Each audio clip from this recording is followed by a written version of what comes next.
So welcome to our annual closed open meeting. We're happy to see a big crowd here today. We've got a number of people, close to 125 people, also on the webcast.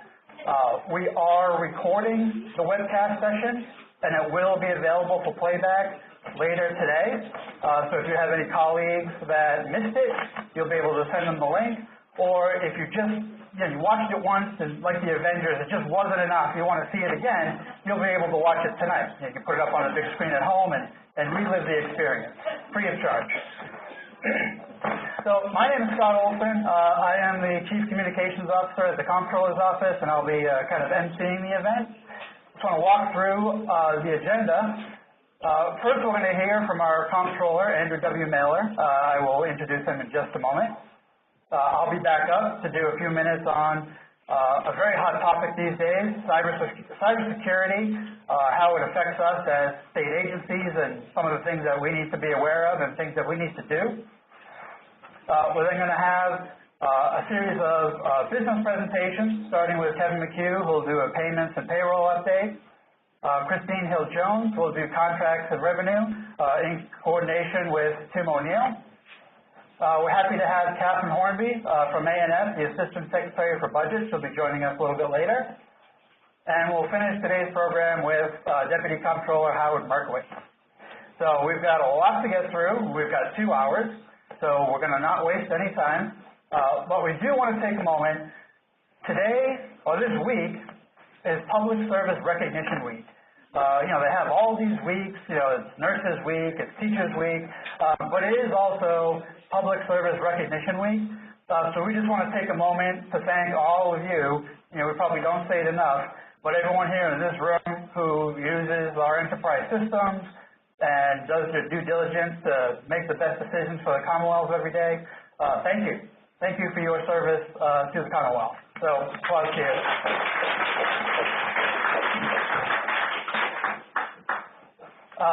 We are very active lately on social media. You may have noticed if you follow that. It's actually a new pay structure that I'm under. I get paid by the tweet. So, just kidding. So I would encourage you to join any and all of our social media accounts. We share all kinds of things. Anything that we might share through the regular weekly update, but there's also news, announcements, job postings, news from around the country as it relates to other governments, a lot of cybersecurity, sometimes bad news about things happening around the country. So if you're on any of these social media networks, just give us a like or a click or a follow, and we appreciate it. On our website, which we're constantly trying to evolve and make it a better user experience, we do have, up in the top right-hand corner, quick access buttons to all of our social media accounts, and we have the Twitter stream fed right into the main page. You can find that there. Now, as far as closed open, on our Comptroller statewide intranet, which is available to all state employees who are inside Magnet or connect through VPN, on our intranet, we've got a couple of places you can go. You can click on that banner for 19 closed, 20 open, or you can click on the link that's always there for the annual compliance calendar. And you can view the annual compliance calendar online, which can be filtered by date, by function, by whether it's an action or information. There's links to the job aids, policies, forms, everything that you need to know to close out one and open the next fiscal year can be found on this handy online calendar. Or you can also download that as an Excel file and use any kind of filtering or sorting you want by business function or by action or information. So this is a really great tool that we put together every year to help guide you through the process. In addition to the calendar, as you know, I'm sure, you can always call or email our help desk. We've got a terrific team of people down on the 9th floor who will take your call. During this busy time of year, if you can't get through to a person right away, leave a message. We check that mailbox constantly throughout the day, and we will get back to you. A couple of other closed open resources I want to point out. We do have specific closed open job aids in any of the business functions at the top of the category. If there's a smaller category labeled closed open, those are end of the year, opening of the year specific job aids to help guide you through this time. And for training, we also have, for our newer folks, if you have any people at your office who are new or haven't been involved in this type of business in a while or new to the business, we have Closed Open for Beginners Webcast, which is a 2-hour session which walks somebody through kind of the process and the tools and resources for closing and opening a fiscal year. So I would invite you to check out our training page to see what's available in that area. Now, very excited to introduce our new comptroller. He said he was going to run in from the back, but we advised him, we don't want you to trip. So he's been our comptroller since about mid-February. Prior to that, he was town manager in North Andover and was a key figure in the recovery effort. As you remember, the Merrimack Valley gas explosion disaster back in the fall of 2018. He was a very key leadership figure during that time, and we're very happy to have him here. Comptroller Maylor.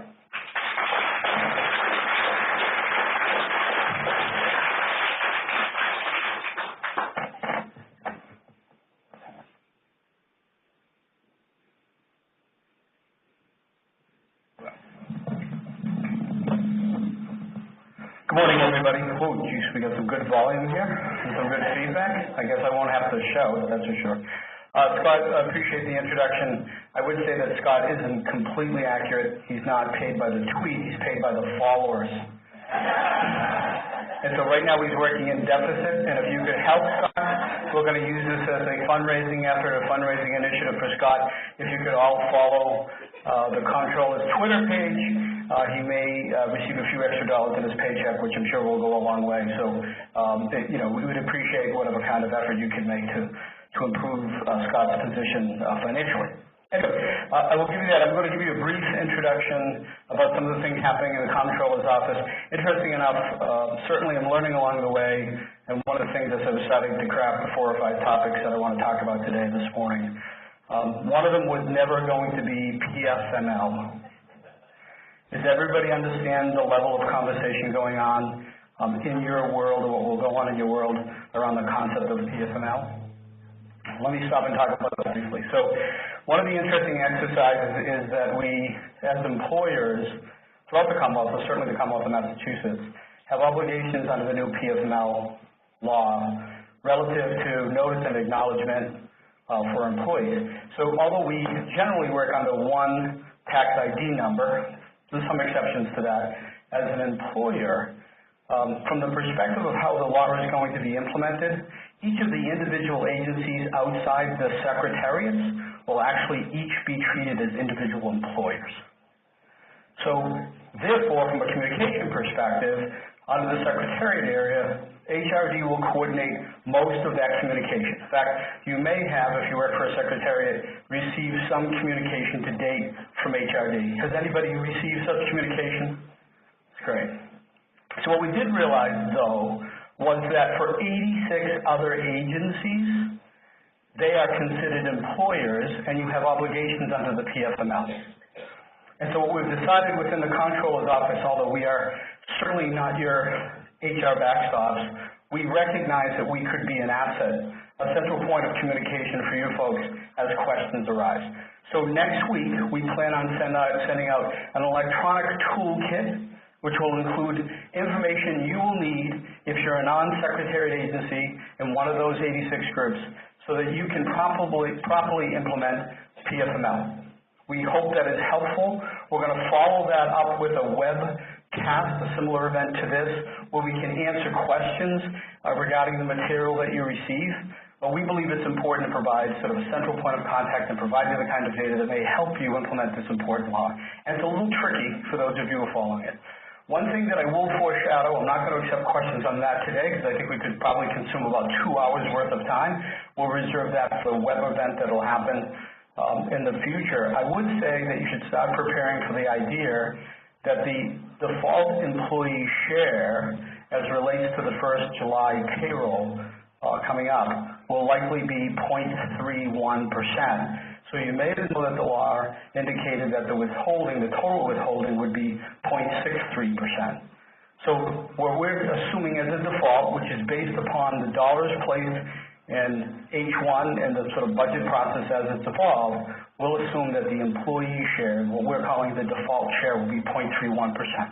There'll be more to follow about that, but I know we've received some questions about the employee component of that, and we want to get out sort of ahead of that. Just to understand one complication, this benefit, since there's a cost, does need to be collectively bargained. And of the 152 total agencies, 86 that are outside the Secretariat, but across the 152 agencies, there's more than 70 collective bargaining units. So you can see the complication associated with this. So there's more to follow on that. Hopefully what we provide you as information will be helpful to get you to the point of July 1 and further compliance. And again, after you receive that and we put on a webcast, if there's additional questions, we'll provide a point of contact to hopefully help you moving forward. Hopefully that will be helpful. Second up on that is we've been talking for a couple of years in the Comptroller's office about upgrading or replacing our existing core financial management systems. Ultimately, what we'll say is accounting and payroll as simple examples. That conversation went on for a while, as many of you know. It sort of got sidetracked for a period of time. We're back on track associated with that. In partnership with the Secretary of Administration and Finance and with EOPS, Secretary of EOPS, we've put together a process in which we will eventually, over some time, replace the core financial management systems of the Commonwealth. It's a big deal and a big task. It'll take 4+ years to complete the process. To date, here's what we've done. We've set up a project management office in the Comptroller's office. So we actually have started to take steps down that road to make sure this happens. There has been some preliminary funding provided, several $1 million, to get us down the road of starting a visioning process. We need your opinion and your thoughts and your feedback about how to get to the next step in terms of replacing our existing system. Not only what we do today to make sure we can do it tomorrow, but what tomorrow looks like and the best way to proceed moving forward. It's assumed that the solution or the type of platform that will be used moving forward is what they call SaaS, or software as a service. What does that mean generally speaking? It means that the highly customized product we have today, which in many ways helps you, but to a certain degree provides large challenges in terms of manpower, resources, and flexibility, will be replaced with a cloud-based product which is off the shelf. Now, of course, it's not really going to be off the shelf. It's going to serve and work with more than 100,000 employees in all of the agencies of the Commonwealth, but it'll mean there'll be far less customization. The challenge with that is to make sure that we get what we need as a Commonwealth up front, right? The benefit in the long term is that as we have a level of turnover within the Commonwealth and we're challenged, as we always speak about in terms of finding people to replace the high skills that you have, software as a service will be an more easy product to train on, so it provides a level of flexibility. So that's what's coming down the road. It will affect some aspect of your work life beginning in about 18 months or so and continue on for a number of years. I wanted to give you an update to that. So that project is on pace, and funding, initial funding has been put in place, and there'll be additional funding as we move forward. Next up, I want to talk a little bit about the Comptroller's policies. We are a compliance agency, and I know you folks realize it, and oftentimes we're setting up policies to make sure that we protect the infrastructure of the Commonwealth from a financial perspective. We also recognize that those policies affect what you do every day. We get it. It's not always easy to be the agency that says, these are the rules, please follow the rules. If you don't follow the rules, you can't play. But we do recognize that that is an obligation we have under our statute, but we also want to recognize how it impacts your work life. So starting about 2 months ago, we initiated an effort to review those policies and take a couple of steps. First is to decide whether or not the policies were readable or current. I would say 2 months ago, up to 2 months ago, those policies in printed form fit inside three-inch 3-ring binders. And although maybe we like the number 3, that's 9 inches of paperwork, which is a lot of paperwork. In recognition of the fact that that doesn't seem particularly flexible or easy to use, we got, with the help of General Counsel, have started to reflect on those policies. So the first step was to look to see if there was an area of redundancy. And we found a substantial amount of redundancy within those policies. And so to date, those three-ring binders have become one 3-inch, 3-ring binder. You haven't seen that transformation yet, but you should know what's coming. It's a substantial step, and one that I think is something you probably live with on a daily basis, recognizing that some of those policies just have a substantial amount of redundancy. We can work with that. Second, in terms of finding information within those policies, it can be a struggle. It's not driven by position, as an example. It's driven by whatever the specific topic is. It's not very searchable, fairly flat file, not very usable. So what we decided to do on a second step was to recodify those, number them, order them in a way that would be more useful to folks, and we've taken that step as well. And again, General Counsel for the Comptroller's Office is working on that and has made substantial progress. The last step is that we have formed a committee within the Comptroller's Office to try to find a platform that would be more usable to use those policies. Can we put it in a space on a software product that allow you to search it more readily, find the information you need, maybe embed work aids so when you got to a particular topic you could pop up a video and it would describe to you what the steps were. Try to integrate what happens at our help desk with those policies so it's easier for our help desk to work with you, and make sure that in the future we don't get the same questions over and over again, but we're able to answer them in a more efficient way. We have a team of 9 folks working on that project inside the Comptroller's Office. We're hopeful in the next couple of months that we'll take this newly codified and streamlined product and put it on a platform that's more easy to use. The final step will be to form a permanent committee which will include folks in this room and folks that are on the web to regularly meet to review our policies and provide us feedback so we can make sure that we remain current and we hear from you how those policies are affecting your work life. That hasn't yet happened, but will happen as soon as we move to the next platform. So hopefully give you a sense of one of the primary focuses we have moving forward, and we think it will be helpful in terms of our relationship with you in the long term. And finally, I'd like to talk a little bit and tee up Scott's conversation relative to cyber. So I did not realize when I was asked to take on the role of Comptroller of the Commonwealth that cyber was such a big deal in our world. I certainly read a lot about it. We've all read the various stories. Scott, in trying to get more followers so that his pay goes up, has put out some really nice Twitter elements, and that's why you should really follow the Comptroller's Twitter account because he does some really creative stuff around that. But in seriousness, since November of 2018, we have experienced or worked with 3 separate agencies who have had significant cyber crimes committed against them. Significant. It impacted not only their work environment, but put at risk the Commonwealth's data. And they vary in scale and type, because I can't sit here and list all the various types of cyber crime, and because they're changing every day. But 3 since November. That's a pretty big deal. Some of them involve some substantial dollars, north of 6 figures in money, and in some other cases put at risk that particular agency's data and their connection to Mars and HR CMS. So it's becoming a more important part of what we do in the Comptroller's Office. Our partners at EOTS experience this every day. You've seen a real focus change from the EOTS folks on cybersecurity. Secretary Wood spends almost part of every day talking about those things. But it's affecting us as well, and it's affecting our relationship with you folks, because obviously if there's a cybercrime committed against what happens in your individual agencies, we need to make sure that the data that we protect every day or that we're responsible for is also not impacted in an adverse way. So I would say to you that the experience we're having over the last several months is the same experience that you folks read about, is that we can add all the technology in the world, but if an individual, an employee, trying to do the right thing opens the wrong attachment but doesn't follow the right protocols, the technology doesn't stop the crime. And so I encourage you folks within your individual agencies to take the steps necessary to make sure that employees realize, take the safe route on. It's just not worth it to open up something that turns out to be ransomware and close an agency down for weeks in terms of functioning activity. It makes the work life more complicated and more difficult. So any steps that you can take in communicating the standard sort of risk protocols would be helpful. I'll leave you on one final note. Risk is becoming, risk in the context of cybercrime is becoming so important. We're altering our own organization to add staff in the area of cyber risk.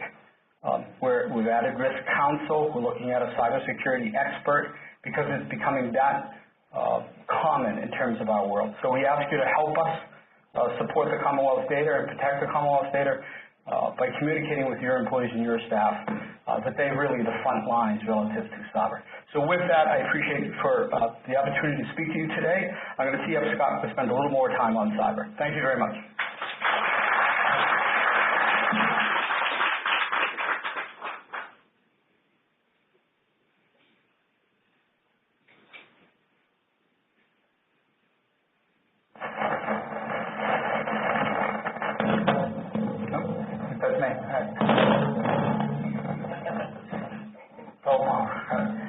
Thank you, Comptroller. That was terrific.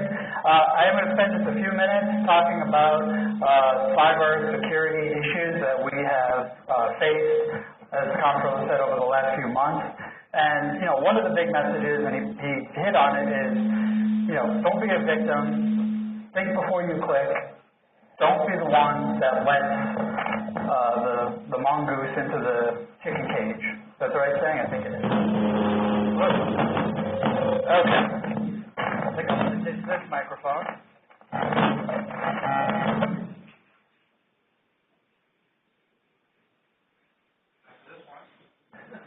All right, there we go. That's better. So, with this message is very similar to the message that we have with our regular fraud training.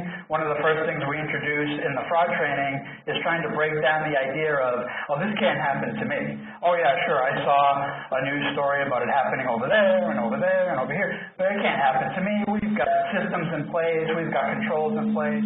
Our people know not to click on anything that's, wrong or suspicious. But as you search through the news, you don't really even have to search all that much. Just kind of pay attention to the news. You see that there are cyber attacks happening specifically against government agencies every single day. Ransomware attacks, shutting down, police functions, records functions, online payment systems. There was even a ransomware attack at an airport. Access to government computers was shut down for weeks. And then Baltimore, just the other day, was a victim of ransomware, and I believe they said it was the second time that they've been hit in the last few months. So it's happening over and over again in state, local, federal agencies. So I want to talk about a couple of things that we have specifically seen here in the Commonwealth. This idea of spoofing and phishing, or the idea that somebody is sending an email perpetrating to be somebody that they're not, to trying to get access to our systems, our data, our information, your login credentials. And what they'll do with that over time is not just the technology piece of hacking in and stealing data, but they'll use information that they find and then try to get to the people within the organization to get them to hand over account numbers, passwords, logins, and anything that they're asking for. So these are very complex, very sophisticated, and ever-evolving schemes. So it's one thing you really want to watch out for, because every day, we're trying to fight the battle to do the good work for the Commonwealth, and we've got to navigate around these, these phony emails that are coming in. What we have seen is emails. Some of you may have actually seen this happen. We have seen emails that appear to be sent from somebody within the Commonwealth that we know. I mean, there are offices that will call us and say, hey, we just got an email from somebody in your office with an invoice attached. Should I open it? Absolutely not. We're never going to send an invoice through a department. So they're always trying to look, and how they're doing that is they're getting into your network with some kind of underground virus or crawler, and they're looking at names and accounts, and then they're spoofing the emails with those names to try to get you to think that it's coming from a legitimate source, and it's not. So they'll also use things they'll use terminology in those emails that would likely attract the attention of somebody who is in the fiscal area, payroll area, or HR area. The attachments often contain ransomware or malware, and again, malware, if it's installed onto your system, it might not immediately do any damage, but we've seen some cases where it'll be installed and replicate and just sit and watch and collect the information that it needs to eventually pull off some kind of a scheme. You also want to watch out for, and we'll show you a couple of tips on how to do this, you want to watch out for these emails that contain links, because what they'll often do is set up links to phony websites that look legitimate to try to get you to log in, and what they're doing is capturing your username and password. So this has been going around for a long time, and we're really starting to see an uptick of these occurrences within state government. So I think really the big thing is that everybody needs to be on high alert. So we don't, there's an old saying, trust but verify. I think we need to amend that. Trust is dead. Don't trust, just verify, and then verify again. Right? So if you ever get any kind of unsolicited request for information, any kind of request that appears to be out of the ordinary or out of character, we hear about these business email compromise scenarios where somebody at a lower level of an organization will get an email from what appears to be the CFO or CEO, and they'll say, hey, you need to process this payment and do it right away. And just bypass controls and we'll take care of it later. Okay, so that's kind of an unusual request. Now, there's really no harm in picking up the phone or walking down and saying, is this legit? So anything that really seems out of the ordinary or out of character for someone, you should really stop and think. They're trying to bypass standard approval, and they also have very often a sense of urgency. You need to do this now because the payment is due, or you need to do this now because your computer access is going to be shut off if you don't reply with the username and password in the next 20 minutes. So, it's all these things to watch out for. These are all red flags. So just take a minute to verify. Nobody's going to be mad if you take 5 minutes and make a phone call to a known source to verify that the email is legit. They'll probably be pretty upset if you follow through with whatever it is they're asking you to do and you end up wiring hundreds of thousands of dollars or sending your login credentials somewhere. So think about the pros and cons of taking a step back and thinking about it. So how can you spot a spoof? You want to check carefully the email address. So what they can do is they can adjust the display name.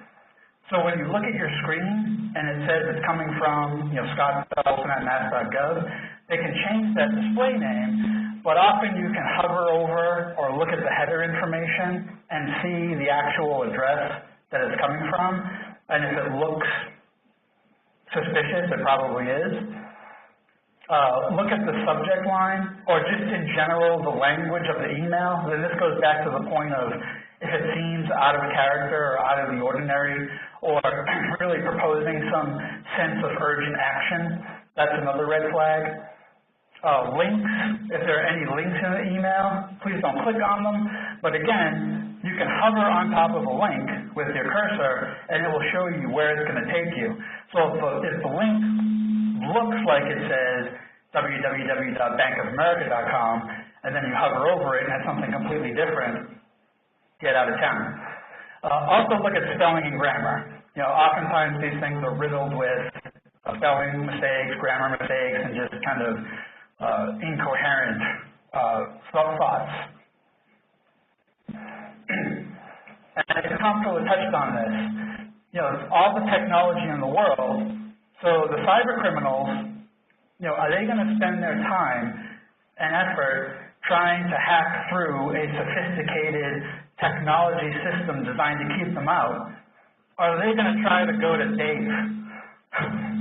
Right? Don't be a Dave. This guy just happens to be a Dave. Right, so in one corner you've got data security, you've got all the high-tech solutions, you've got the firewalls, you've got the monitoring. But if one little email slips through that, and Dave's in his cube, and he's like, oh, this looks like an interesting link, click, malware, ransomware, right? We've seen it. It does bring agencies to its knees for a period of time. Their function to operate, we see it's extraordinarily disruptive when something like this happens to a state agency. So they're trying to hack the human. They're going after the human side, social engineering. Oops, I clicked. All right, so what happens if you or you have an employee who inadvertently clicked, opened an email, launched an attachment, clicked on the link? First thing you want to do is just stop, close the windows, and notify someone immediately. Don't open up your email and send an email, because there might be a virus there that will attach itself to that. Just walk away from your computer, go the analog route, use an actual phone, and get somebody. Now, people that you should be notifying, again, this list will vary depending on the nature of your agency, but if you have a Chief Information Officer, a Department Security Officer, agency IT support, or that would be Common Help. If you're supported by Common Help, you definitely want to notify those people right away. In addition, you can call us. Obviously, if it's a situation where you're not going to use your email, you're not going to email us, you can call us. You can come down, come up, wherever you are. But if it's a situation where you have access to email, we have actually set up this CTR emergency notification at mass.gov, and people have been using it. We received several emails since we launched this email address, probably about a month ago, of incidents that have occurred throughout the Commonwealth. And we look at each and every one of them and determine what the impacts of the systems are. So we highly encourage you, if there's anything suspicious or any kind of incident or activity, just give us a shout over the email address or give us a call, and we'll be happy to jump in and assist. And the biggest thing that we can do is be the human firewall, right? We are the front line. We are the ones, in conjunction with the technology, we're the ones keeping the bad guys out. And I can't stress this enough. Training, awareness, constant reminders, posters on the doors, whatever you can do to raise the antenna in your agency. At the Comptroller's office over the last few months, each employee has taken a combined total of about 90 minutes of online cybersecurity awareness training. And you can see that is paying off. Every single day, somebody will come up to me or to Chris, our CIO, or to Peter in risk and say, I got this email, do you think it's legit? Or I got this pop-up, what's going on with it? And you can just tell that people are more tuned into unusual behavior because we're hearing from them where we didn't hear from them as much in the past. So that's definitely working at our agency. So I highly recommend some kind of a cybersecurity training program, constant reminders, posters, visuals, anything just to keep that antenna raised straight up. Okay, so that's all I have on that. I'm now going to hand it over to Kevin McHugh.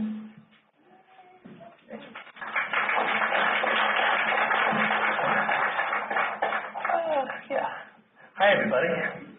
So I recognize a lot of faces here, more people around the payroll world. My name is Kevin McHugh. You guys are in for a treat. So we have a bit of a reorganization. There was, before for the payments, contracts, payroll area, there was a single person that was your main contact. We found that we need to be more flattened.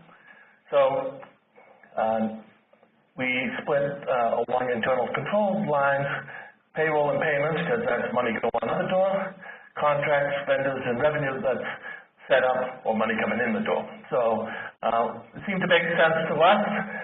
Kristine says it looks like a DNA sample,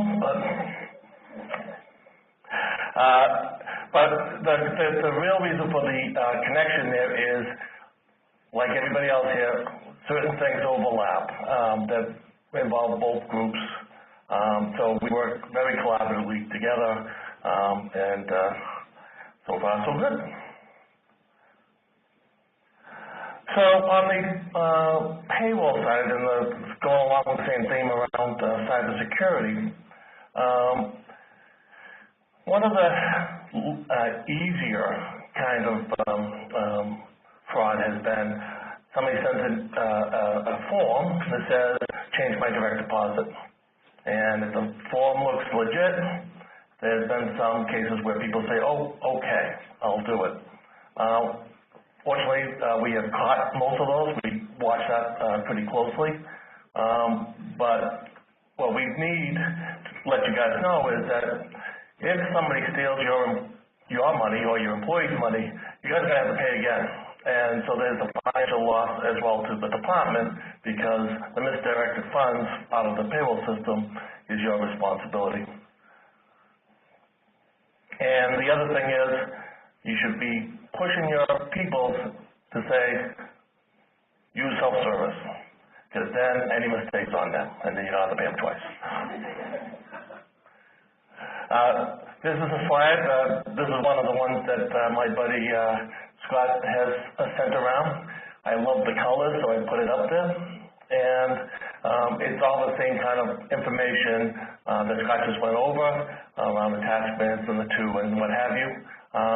So this is something that, as Scott said, maybe you can print it out and stick it on the walls for your staff to see. So we are on the payroll front when we have our payroll user group meetings, because those are generally the people who are still doing data entry on behalf of employees. Is that we know who makes the changes in the system, and if something goes wrong, we're going to find you, and we're going to ask you these questions. Did you see the person? Did you talk to the person? What did you do in your area to make sure that this was a legitimate request? And because as core users on the payroll side, you have access to authenticate people. You know what their name is, obviously, their employee ID. You also know the last four digits of their SSN. You know their birthday, and you know their title. All that information is on a profile page. So you would ask those kind of questions to say, well, tell me the last three of your social security number. What's your birthday? Just as a way to verify, because again, if you're doing this over the phone, you really need to have them tell you how to authenticate themselves. And if anybody says, I'm not giving you my last four or my birthday, then you don't do the process. Say, thank you very much, go out and do it yourself. So another area on the payroll side is we are moving HRCMS into the Amazon cloud, and you would have seen in the last couple of days notifications saying that we have a planned outage on May 17th and 18th, which is a Friday and a Saturday. It's in the first week of the payroll cycle. But one of the things around going to the cloud is that the service will make sure that the patches, the infrastructure is continually being hardened as part of what they do for all their clients. The other reason going to the cloud is if we didn't and we were going to keep the hard equipment that we have in the data center up to date, we'd have to go and buy new computers because we're near end of life. And as you know from the Comptroller our plan is to move forward to a new solution. It wouldn't make good fiscal sense to spend a few $1 million to replace hardware that we will not be using in the future.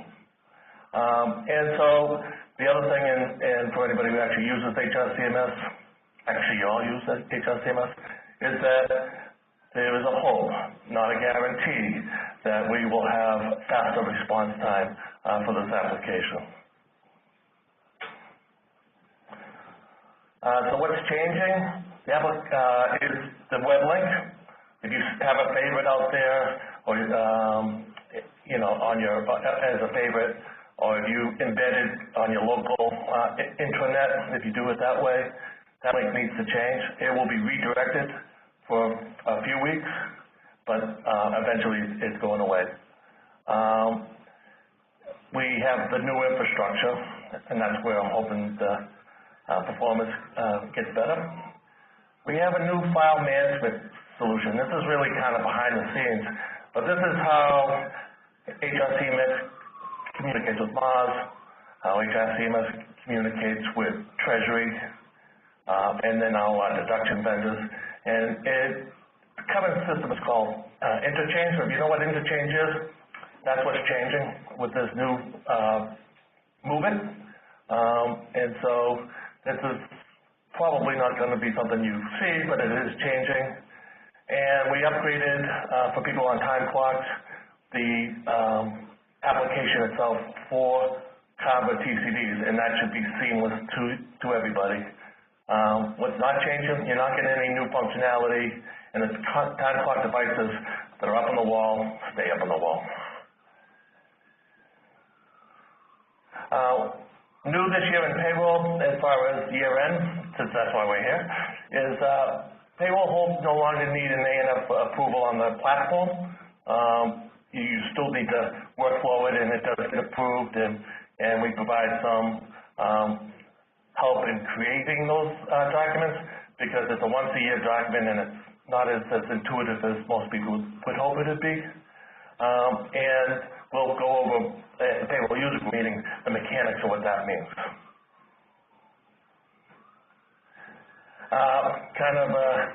One of the things that we always talk about is prompt payment discounts.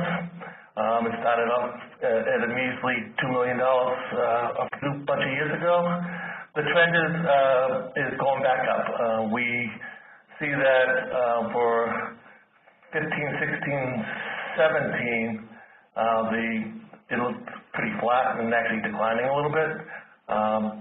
18, we've got a big boost again, and we're on track to get to that similar kind of number come end of the fiscal year. Dynamic cash accounts, because it is a closing and an open item. Did I go backwards? Let's see. See, I wear glasses. I'm sorry. All right, so you got to reconcile your accounts at fiscal year end, the dynamic cash checking account, make sure that it comes back to zero. Unpaid checks that are aged over a year should be prepared in June and transferred to the Treasurer's unpaid check fund. You need to account for the fiscal 19 advances before you can get fiscal 2020 advance. Unexpended advances should be deposited to the bank by noon for cash cutoff time. It's July 1st.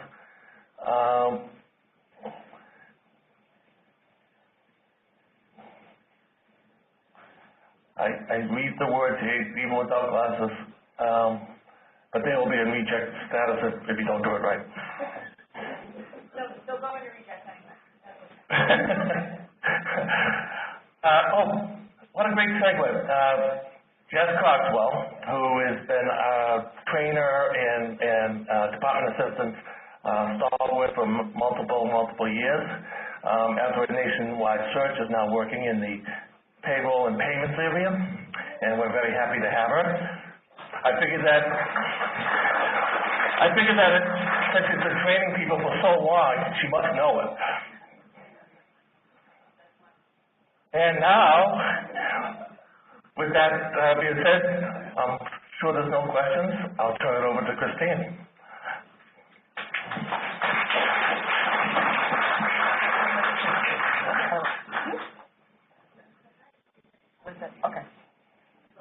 Hi, everybody.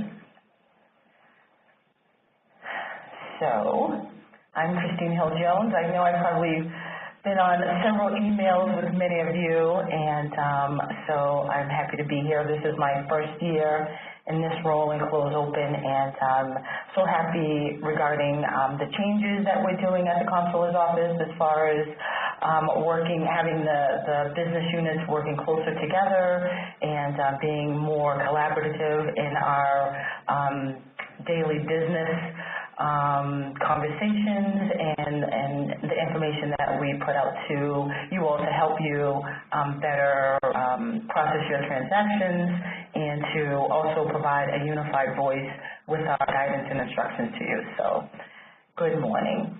So how many executive branch departments are here today? Yep.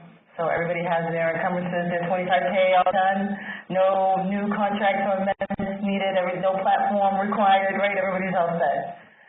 Well, we know that's not the case. So today is the last day to process your amendments for contracts. Anything greater than $25,000 will require A&F approval starting next week, so please submit your documents. If you have anything pending, if you have anything that you need to process, get them in today. We will be reviewing things next week, so if you get them in under the deadline, we will process them. However, they have to be in Mars. We can tell when they're submitted. We can tell when you hit them into pen status. So don't call me on Monday or Tuesday and say, oh no, we forgot to submit it. Sorry, I won't be able to help you. So please make sure those transactions are squared away. If you have any rejects, either from the past week or this week or the next couple of days, please get those rejects squared away. We don't like holding on to your paperwork. We send you information, we send you instructions on what you need to do to make those corrections, so we would appreciate if you could clear those up so we can get those out the system, move them along their way. We're only going to give you a couple days to clear up those rejects. So if they're not cleared by the middle of next week, then you will have to get A&F approval if they have budgetary accounts in them.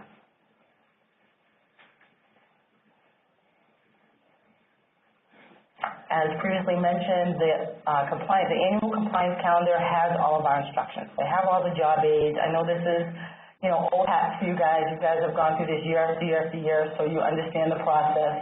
But we do have job aids and instructions on the compliance calendar. So please utilize that tool for your information. I think there are a couple of job aids that we still need to update, and we will be posting them shortly, but the majority of the information is available for you to review regarding, how to process transactions right now, when there are 2 fiscal years open, things of that nature. So please utilize the calendar and find those instructions. As you all know, June 30th is the end of the fiscal year, so all goods and services must be received by that day, and all of your encumbrances must be completed by that date as well. Nothing new to report there. So just a couple of housekeeping items. One of the units that I oversee, is the contracts unit, and we receive a lot of paper transactions, a lot of paper documents. And I'm asking for your assistance to reduce some of that paper. People send in a lot of unnecessary papers with their contract packages. So if you could please not send in Mars screen prints. Can you believe that people are still printing Mars screen prints? We don't need those in the contract package. Keep them to yourself. The standard contract form instructions, we don't necessarily need those instructions. All of that information is in your procurement file. We just need the front page of the standard contract form. You don't have to send us the instructions because the contract's already done. We don't need the instructions. Stop sending duplicate contract packages. We'll get people that will mail in a package one week and mail it in again next week. They'll email the package. We don't need all of that paper. And we're not printing out all of your contracts either. So there's no need for you to send in duplicate contracts thinking that it's going to get done faster. Also, how about two-siding? your contract information that you send to us. It's amazing how many single-sided pages that we get. Two-sided, there's a feature on your copier. It's been around for a long time. Please try to use that. Also, oops, I'm sorry. Did I do something? Okay. Let's see, I think I'm on my next page. I'm sorry. How's this work? Yes, there we go. Okay. We've also updated the contract transmittal form. Just made some minor tweaks to it, nothing major change about that form, but there is a new contract transmittal form on our website, so you may want to start utilizing that. We did consolidate a couple of the categories, but for the most part, they're all still there.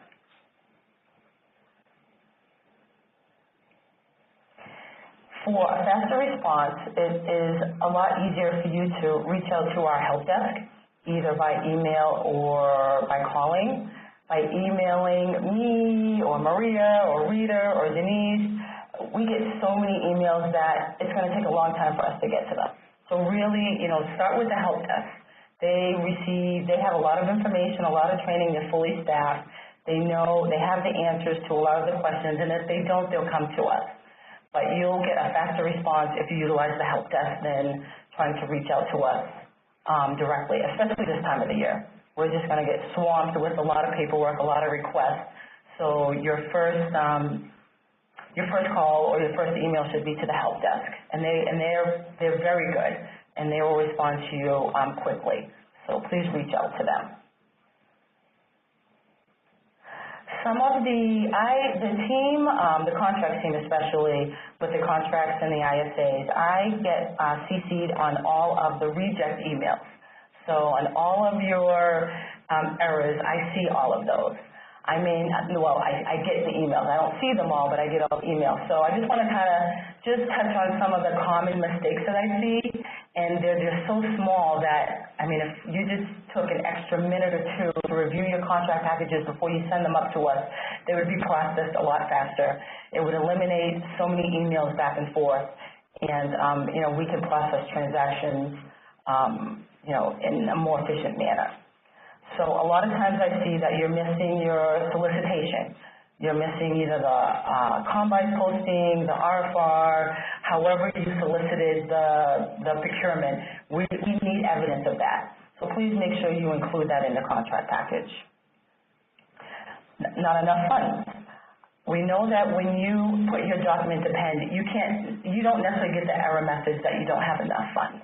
And then when we try to submit it to final, then we can see that there is not enough funds. So please double check your appropriations, double check your accounting information before you send your contract up here to ensure that you have enough funds in your appropriation to cover that contract. Legal name doesn't match the 1099I table in Mars. We see that a lot. A lot of times on the standard contract form, you're using a P.O. box, or you're using a payment address, or you're using another address, a subsidiary address or something. Please verify the legal address and make sure that is on the standard contract form. Because if we check that and it's not correct, then we email you, then you guys have to make the correction, and you have to send us in a copy of that correction with the initials. So, please just take an extra minute to review your documents, to review all of the fields on the standard contract form, that they're accurate, so that our review time and processing time can, be a bit more efficient for you guys, and we can expedite your transactions.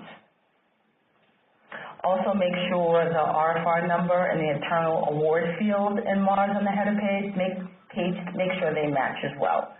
So those are some of the common errors that I see in the emails, and they're so minor, but they take up 2 or 3 days, 5, 6, 10 days, and it takes a long time sometimes to get some of those rejects cleared up. But if you just took an extra minute on your end to review those, then we wouldn't have those issues.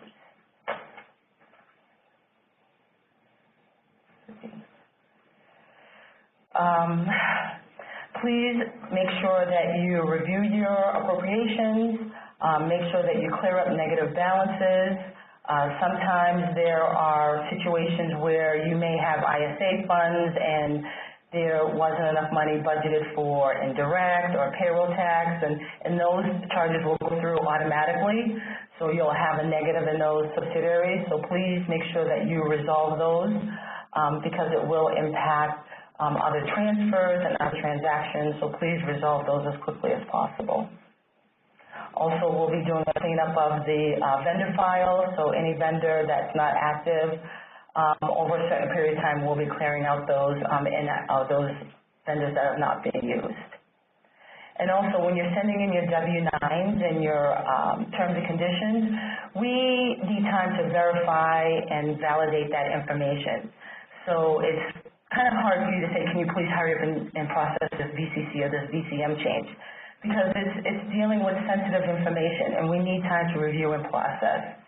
So if your information is accurate, if you've verified and validated that information, and we're able to process it in a timely fashion, we will. However, we're not going to process something without our due diligence.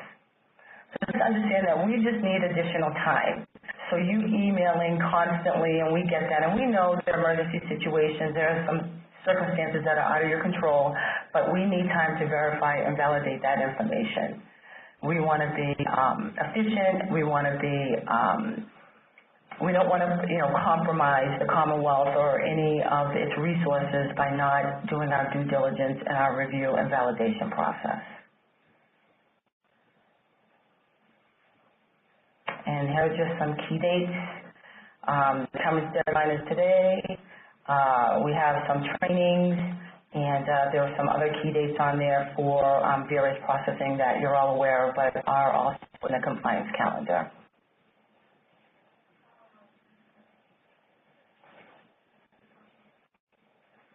And then we have job aids. There are links in this program or in this presentation, which Scott said will be available. But all of this information is in the compliance calendar as well.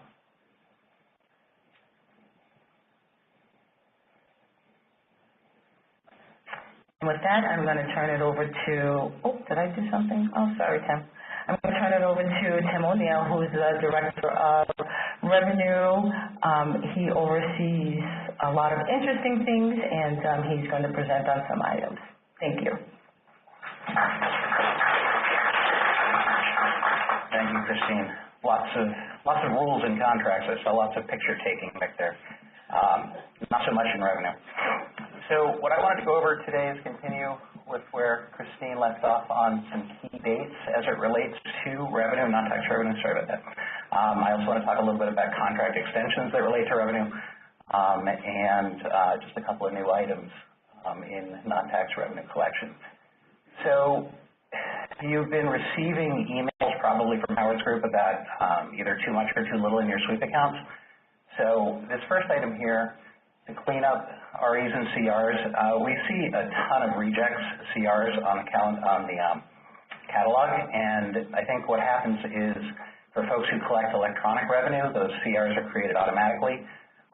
Folks just enter CRs sometimes, they're waiting for money from a deposit, they forget about it, they leave it out there.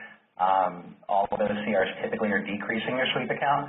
So if you find that you have either too much or too little, it's probably that you have rejected CRs on the catalog. So we're going to start sending out our weekly reports starting, I think, next week to the users, to the actual users that enter the REs and CRs, and then we'll work with you to make sure that those get cleared by the end of the calendar year, or fiscal year. And as Kristine said, all of these are on the compliance calendar to begin with. So write-off approvals have to be in by the 28th. We're also, as many of you know, at least my unit has become paperless, so we changed all of the forms so that you would email them to us. So everything that gets emailed for write-off, and at the bottom there, the NT1 approvals for that collection, all of that gets emailed to an email box. So if you don't have a current form available, when you go and look at the compliance calendar and you look at the associated job aid with it, all the forms have been updated so that please email, do not send us paper. That would be great. REMOD decreases, those will go to PEN. Anything over $100,000, the decrease goes to PEN status. Please have those done by the 3rd. We're doing the roll on the 6th this year. which is a Saturday, so that gives everybody Monday, Tuesday, Wednesday, Thursday is the holiday, and Friday to manage all of your receivables and cash for the prior fiscal year. Once we do the roll on Saturday, you will no longer have that opportunity to do prior year adjustments.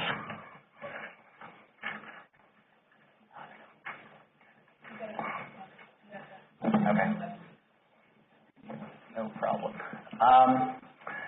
Something else I want to point out, we extended 3 contracts. I mentioned electronic revenue earlier for the electronic CRs that many of you have generated automatically in Mars. The card processing, we refer to these typically as PRF 59, 59A, and 56, all related to accepting credit cards in the Commonwealth. Vantiv will continue to be our card processor. We've extended the contract through next year, end of the fiscal year. So we'll probably be looking at a reprocurement of that over the course of the next year. Payment solutions, there's over 70 payment pages that we put up for you guys with the 3 vendors on contract. Closely related to that is PRF 56, which is data security, and kind of stepping back to where this whole conversation began. As many of you know, everybody who accepts credit cards has to be PCI compliant. PCI compliance is a card industry mandate. So anybody who is currently accepting credit cards, typically if we know about it and it's through our contract, you probably are PCI compliant. But we have 6 vendors on contract through PRF 56 that you can work with that will do everything from just simply looking at your standalone payment page to doing data security scans of your networks. And that is PCI compliance. One new feature that we have this year that folks take advantage of in the next current fiscal year is we work with one of our data solutions providers, Ncourt, and they created for us what we have, well, it's called masspays.com. And if you currently bill with a BARS bill or a statement, or we're going to try and roll it out to folks who use the BARS renewals as well, if you have bills that look anything like that one on the screen here with the red circle, you will be able to, if you want, just contact myself or Pat Davis, our e-commerce coordinator. We can put up one of these pages for you that will allow folks to either tear off the coupon and pay a lockbox like they currently do, or we put, you can't see it here, but it says right here, pay at masspays.com, and then we slash your department name. So this is environmental protection. They would be masspays.com/DEP, and there's 3 other departments currently and 2 others coming on board in the next couple of months. So if you're interested in this, give me a call. Contact information is at the end of the slides.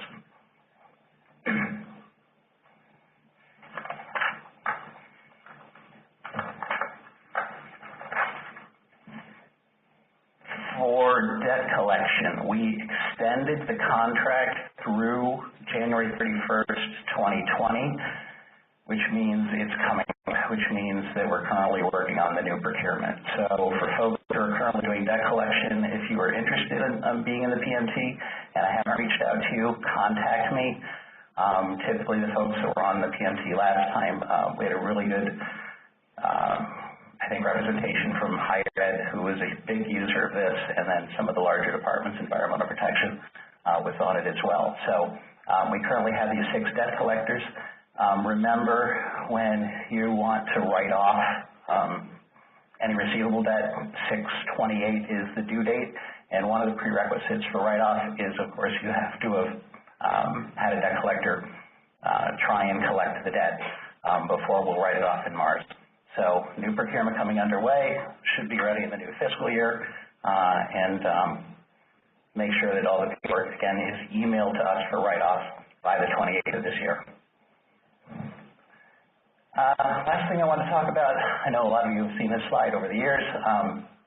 It typically continues to go up. I think 2019, this is for intercepted payments, so any Commonwealth payment that gets made through Mars or DOR mass tax refund for individuals or lottery payments get matched against the Mars debt pool, which consists of most of higher ed debt, including all of the Mars debt. So we've intercepted over $190 million since inception, 95. I know the slide's getting a little old, but I still like to look at it. One thing new here is that this year, just a month ago, we started to send Mars business debt over to the Department of Revenue. So we are now intercepting Mars debt billed to businesses through the DOR corporate tax fund refund system. We're told that that's going to kind of ramp up around September, October, so sort of be aware of that, because we're noticing some really old debt in Mars starting to get intercepted, and you're going to be getting some phone calls. If you have any questions, call myself or Tony. And last, everybody. Myself, Tim O'Neill, Mass.gov, Tony Yee or Stephanie Rucker for billing revenue-related items. Pat Davis, of course, is our e-pay commerce coordinator who works with many in the room, and Stephanie is doing debt collection while we backfill Corinne, who many of you also know. So, all set. Thank you for coming up.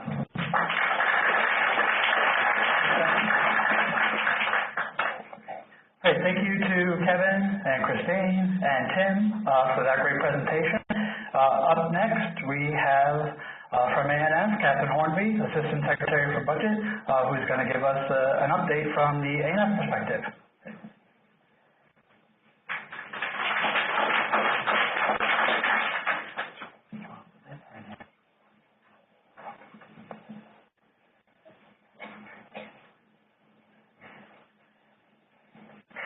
Hi, everybody.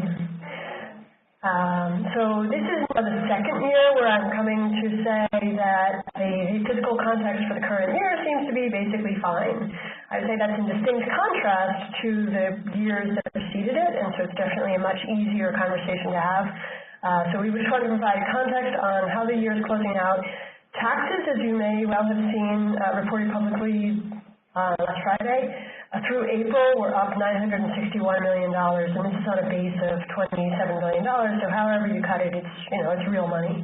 The way this year has progressed from a tax perspective is in the fall, things were a little bit above benchmarks, nothing really dramatic, and then in December and January, we hit a real sort of speed bump in that estimated payments fell way short of what we had expected and way short of last year.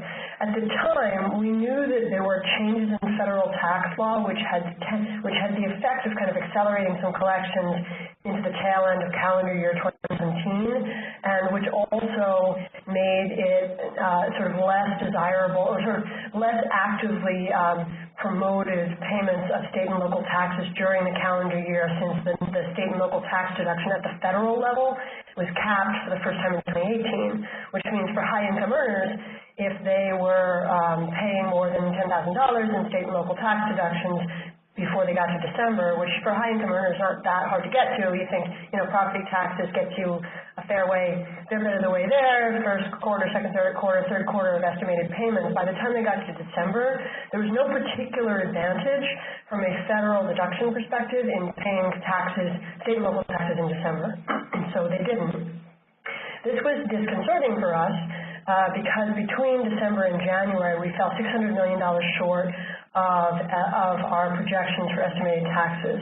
But we decided that there was enough of an explanation in terms of behavioral changes that there was no reason to kind of hit the panic button, and it turns out that has worked out in the sense that through the spring, things started to get a bit better in other categories, such that by the end of March, mainly because of corporate coming in very strong, by the end of March, we were back on benchmarks.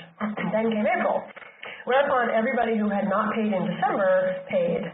And where we had been short $600 million in estimates and continue to be short $600 million in estimated, in April, the payments with returns and bills came in $900 million over our projections, which means we made up that $600 million and then some, and sort of kind of righted the ship, which is good, sort of a relief from where I sit.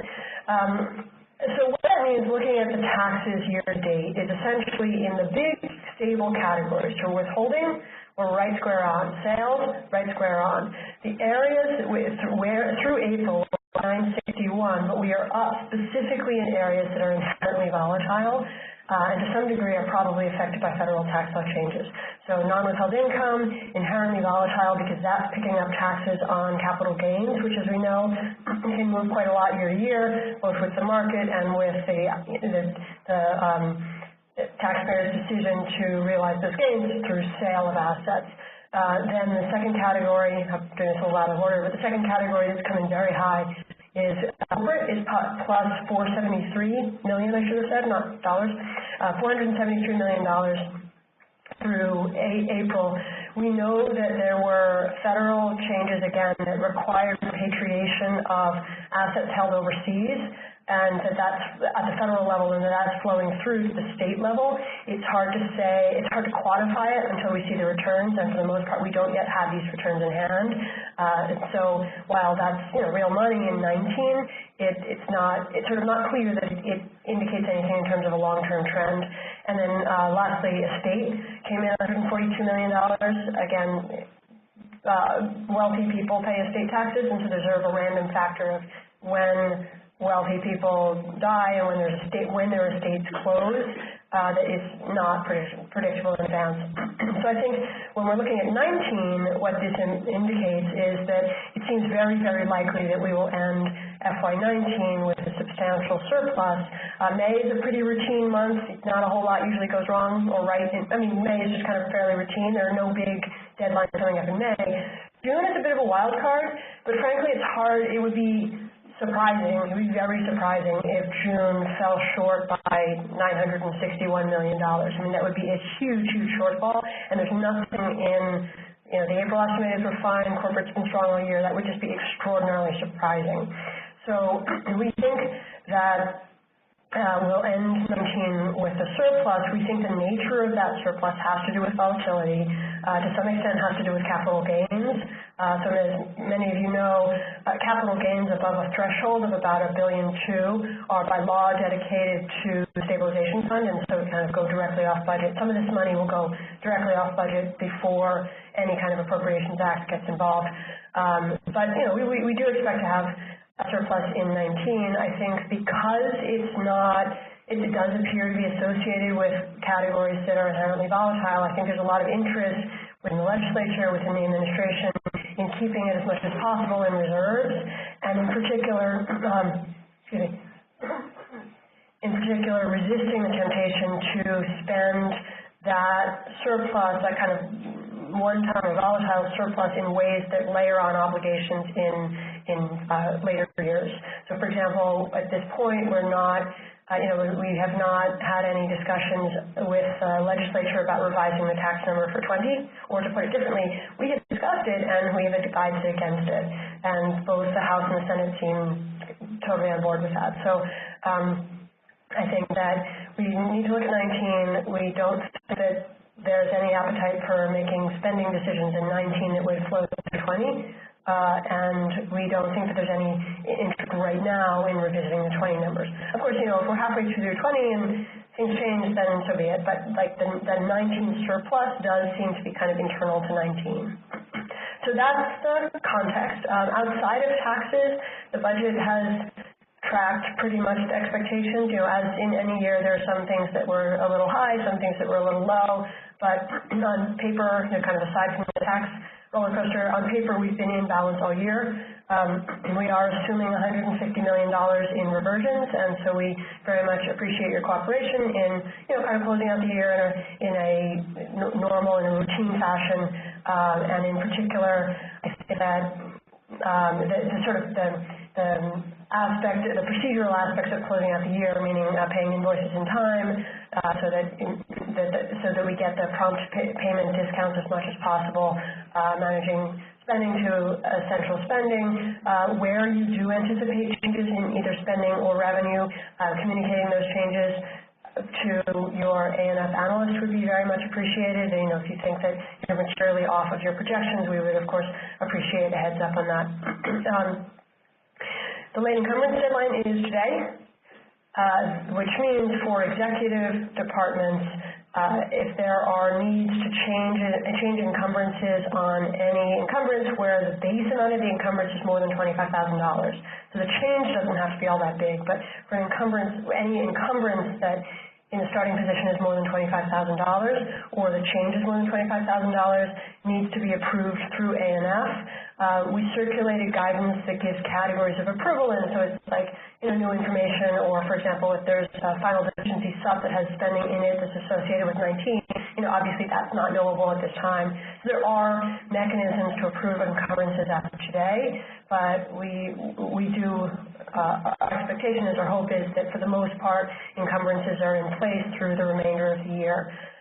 We expect to run a reversion exercise probably in early June, and the goal of this would just to make sure that we and your departments are on the same page around expectations as the year closes out. That will also be, an opportunity if you have PAC needs that we are unaware of. So I know that when we did our mid-year exercise with the executive branch departments, we did ask at the time that if you have PAC needs that you would communicate them. I know that was several months ago, and so if in the meantime your needs have changed, then reversion exercise in early June will be an opportunity to let us know. If you are a non-exec and therefore not necessarily obligated to be responsive to us on the reversion side, we still appreciate your voluntary cooperation, and we very much appreciate if you have PAC requests, you bring them to our attention. That allows us to file them with the final deficiency sub, which we will file. The last few years we filed it around the second week of July approximately, and we don't have a date for it, but there's, that's the standard practice. Unless there are questions, I will end there.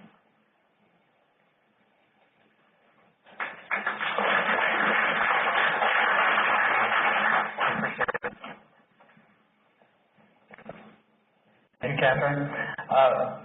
Here it comes. It's the ninth inning. You know what that means. You bring in the closer, Howard Merkowitz. Thank you, Scott. So it looks like we're running a little ahead of time. I will not try to follow Parkinson's law and expand my presentation to fill the time available and get you guys out a little early. Before I start, I'd like to introduce our new Chief Accounting Officer, Kristine over here. She's been standing there for 2 hours just for this point of the presentation. So Kristine, you may know her as the former CFO of the Department of Environmental Protection, so she comes to the Comptroller's office with the perspective of the agency, and I think that will come in very handy. So she'll be able to feel your pain when we do things or require you to do things that might cause some pain, and she'll transmit that pain to me, and we will try to reduce the pain. But it'll also come in handy while we're doing visioning for the new accounting system. And as we go through the procurement for the new accounting system, she'll bring that agency perspective to our deliberations, and she'll be able to talk to folks about their concerns. So, with that, I oversee the accounting and the financial reporting areas in the Comptroller's office. So I'm going to address a few topics here. One is financial reporting, one the audit timeline, capital spending, capital assets, budgets, cost allocation, and finally federal grants. As you may know, the Commonwealth issues 2 main financial reports annually. The first is the statutory basis financial report, or we call it the SIP for short, which is due October 31st. That actually officially closes out the statutory fiscal year. It is not according to generally accepted accounting principles. So that really is the budgetary or statutory basis of the Commonwealth's finances. The second is the generally accepted accounting principle report, which is the comprehensive annual financial report, or the CAFR, which is due on December 31st. In order for us to get a certificate of achievement from the Government Finance Officers Associations, by statute it's actually due on the second Wednesday of January. But as I mentioned, the CAFR we submit to the GFOA for consideration for the certificate of achievement every year.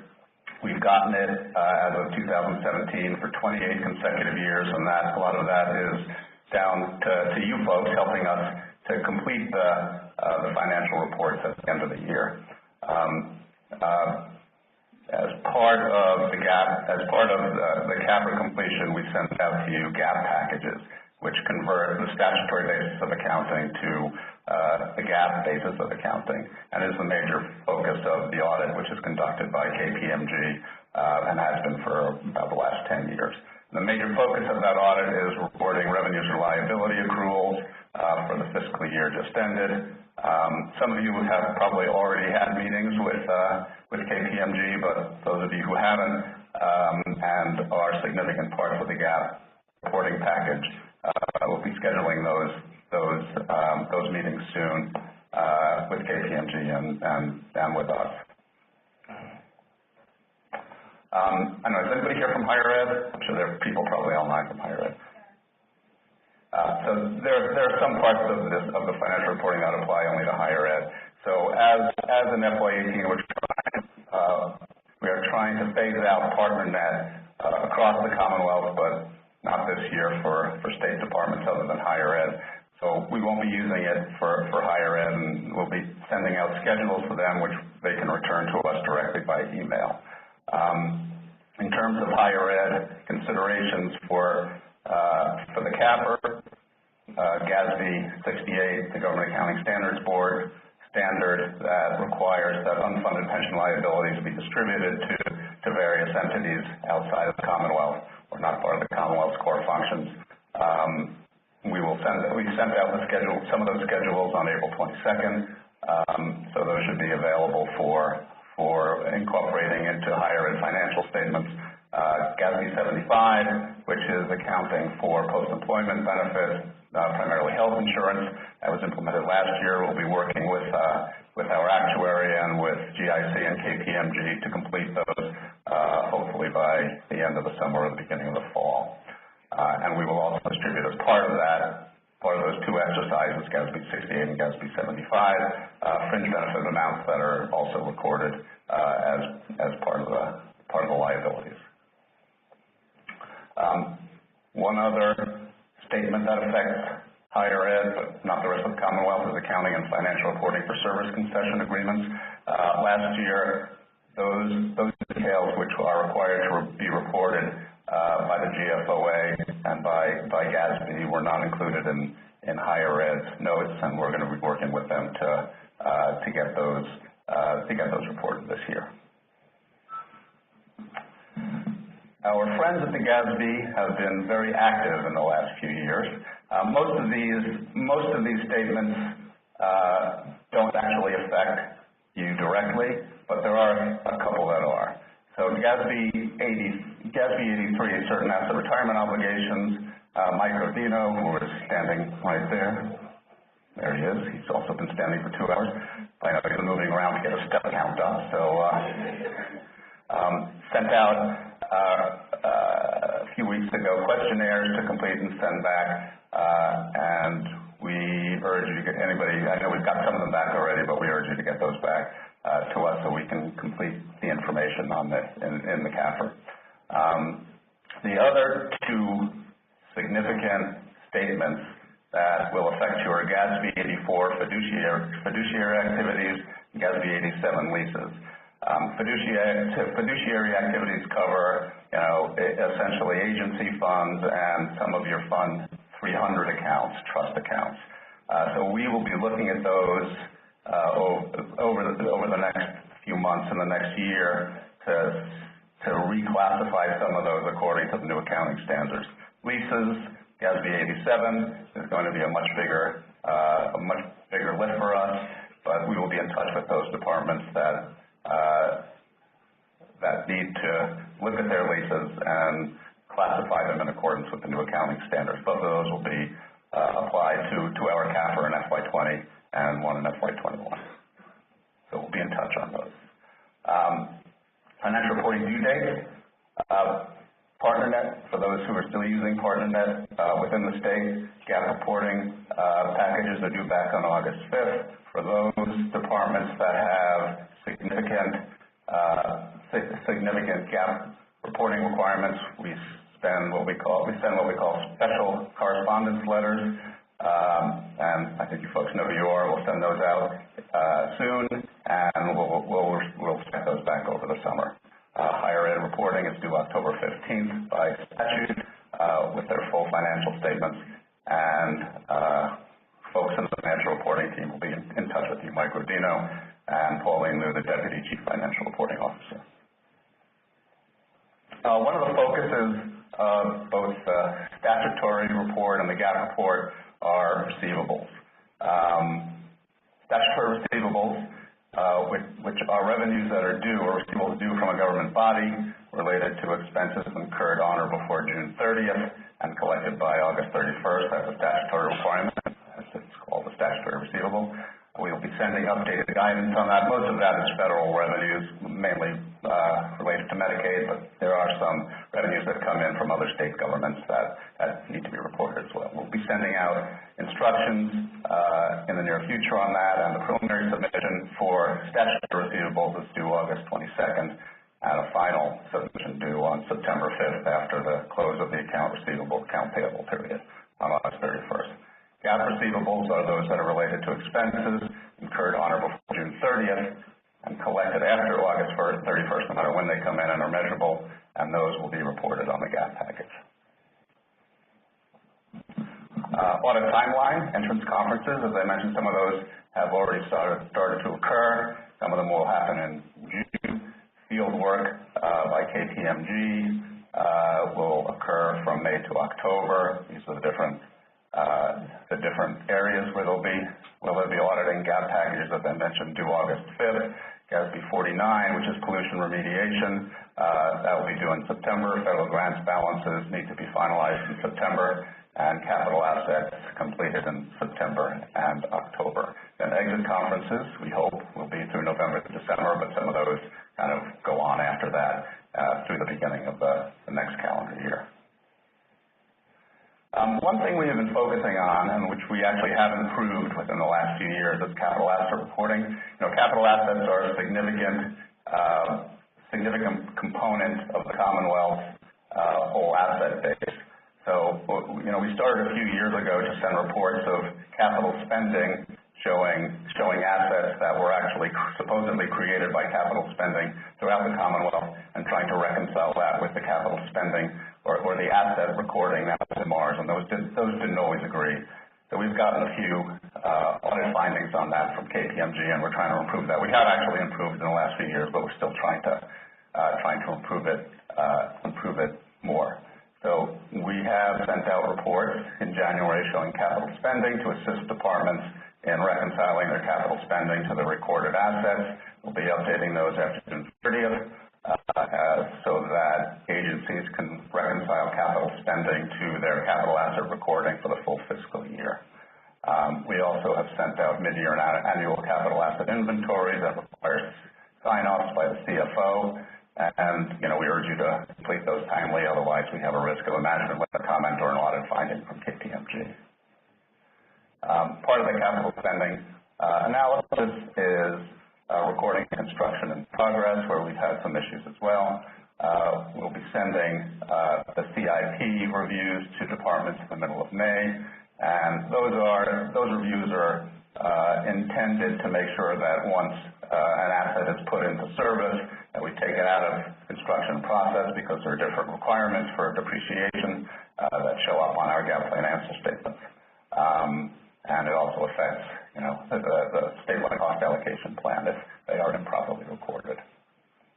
Any questions on that, contact the Comptroller's Financial Reporting and Analysis team if you need any assistance. On the budget side, I think Kristine mentioned this, but if there are negative unexpended balances, those need to be fixed before the end of the fiscal year for us to report them or to have the accounts ready for reporting in the statutory basis financial reports. They have to, departments should make sure that there is enough funding to prevent negative balances at year end and fix any through operating transfers or EXs if those accounts are out of balance. Final date for expenditure refunds, ER transactions, is July 1. And the final date for expenditure corrections, or EX, is August 30th, 2019. On the fringe benefit side, cost allocation, as I think Kristine mentioned, when we're about to do our fringe charges at the end of each month, and the final fringe charge will be at the beginning of September for FY19, you need to ensure that the budget structure tables for appropriated fill grants and other non-budgetary accounts are properly funded, so I won't go over that again. As for the FY20 fringe benefit and payroll tax rates, we have submitted a rate of 35.55% to the federal government. We did that in January. That's about 0.66% higher than the approved FY19 rate that's been charged throughout the fiscal year. In addition, the payroll tax proposal is 2.44% compared to 1.73%. And there are two reasons for the increase. One is that there was an unemployment insurance increase a couple of years ago that, through the way we negotiate rates, gets lagged a couple of years in the federally approved rate. In addition, there's the 0.31 charge for the PFML program that the Comptroller mentioned earlier in his presentation. That charge on the state side is funded by an $18 million A&F reserve account included in House 1, House Final, and Senate Ways and Means, so that presumably is going to be included in the final budget. The non-budgetary accounts are not funded, so any charge of the 0.31% charge to the non-budgetary accounts will have to be absorbed by those accounts. The $18 million is just meant for the appropriated accounts. I think the total charge is about $25 million is what we calculated, so there's about $7 million that's going to have to be picked up by the non-budgeted accounts, and most of that's actually in higher ed because they have trust funds where they pay most of their salaries. Indirect cost rates and partner allocation. As you may know, we contract out the proposed or the production of the proposed indirect cost rate to a firm called Maximus. So they will be working directly with departments, and we will help them out if they need any centralized information or if they're not getting responses. I will say that in the last few months, some federal departments have started to clamp down on indirect rates that haven't been approved. Normally, we carry forward the previous year's indirect rate, partly because the feds are so slow in approving those rates. So we'll probably be filing, by federal regulation, you're supposed to file for an extension if you want to carry forward the previous rate. So we will be doing that probably over the next few weeks. Kristine and her staff have started producing the letters, which are essentially form letters to send to the federal government to extend those rates. Not all departments, in the past, no one's ever enforced this rule, but there are some that are, I guess, under the new regime, are looking closely at the regulations and now cracking down on that. Federal grants. Cash expenses should be reconciled to collected revenue on both the Mars BQ89 and BQ88 screens. Budgets, if they're not reconciled at fiscal end, they're mainly because of rejected draws, and our folks in Kristine's group will help you to resubmit those rejected draws. There are sometimes things that departments have to do, such as reporting that the feds have said is the reason for those draws rejecting that have to be corrected. Requests for reimbursements from the federal government should be completed by September 6th. Reimbursements received in 20 for expenses occurred in FY19 are pushed back with what's called a CD1 transaction. Over collected revenue expenses should be transferred out of the grant after the reimbursement, then you can return funds to the federal government with an RF1 transaction. There are there's one other main reason that a grant can be short. I don't know if some of you may have experienced an intercept through the Treasury Offset Program, or TOPS, where the federal government, because the Commonwealth is on one taxpayer ID, if any department owes the feds money, the feds will take the money from the next available grant. regardless of who that grant goes to. And this has been a big problem for us over the last few years because the feds don't always tell us timely who owes the money. So our policy has been, eventually we have been able to find the money, find the debtor, and the debtor needs to make the department that had the intercept whole. So we have been doing operating transfers.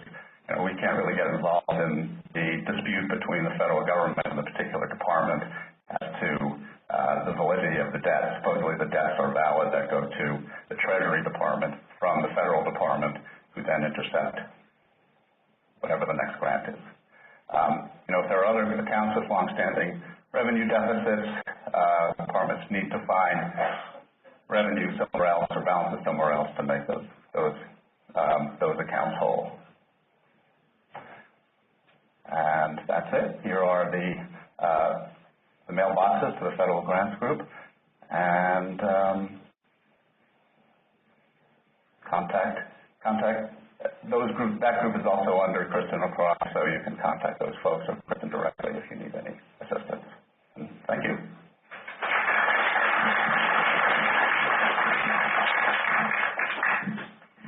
Okay, thanks, Howard. That pretty much wraps it up, unless anybody has any questions generally about anything. No? Going once, twice, sold. Have a great afternoon, great closed open season, and see you next time. Thanks.